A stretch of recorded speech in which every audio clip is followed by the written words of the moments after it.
জানো তো বন্ধুরা, একটা বিবাহিত মহিলা স্বামী না থাকলে পুরো জীবনটাই যেন এলোমেলো থাকে। যাই হোক, এখন সকালবেলা দেখো দিদির বাড়ির থেকে আজকে ব্লগটা শুরু করলাম।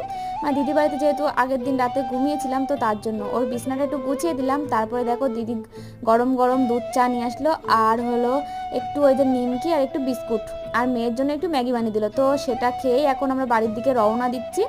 তো যাই হোক, আর এইদিকে দিদি একটু আমাদেরকে ভিডিও বানিয়ে দিচ্ছিলাম, আর ওইদিকে দেখো পিছনে দিদি একটু দাঁড়িয়ে দাঁড়িয়ে দেখছিল, আর দুপুরবেলা অনেক রিকোয়েস্ট করছিল থাকার জন্য। যাই হোক, একেবারে আমি বাড়ি চলে এসেছি। বাড়ি আসলে আমার বাসি কাজ বাজগুলো তো আমার জন্য ফেলানো আছে, তো সেইগুলো এখন পরিষ্কার করে ঝাড় দিয়ে নিচ্ছি। তারপরে দেখো, মানে মাথার উপর তো সবসময় একটা চাপ থেকে, ঘরবার টাকা পুরোটা তো দিতে পারলাম না, 1000 টাকা দিয়েছি। তারপরে কালকে যে ভাতটা ছিল সেই ভাতটাই আজকে খেয়ে নেবো। যেহেতু তোমাদের দাদা ভাই বাড়ি নেই, তার জন্য আমি আজকে বাসি ভাতটা খেয়ে নেবো। আর তোমার মামাম শোনার জন্য পরে দুটো ভাত বসিয়ে নেবো। আর এদিকে দেখো মাথায় একটু লেবু মাখিয়ে নিচ্ছিলাম। যাই হোক বন্ধুরা, ভিডিওটা যদি কোথাও একটু ভালো লেগে থাকে তাহলে অবশ্যই একটা কমেন্ট করে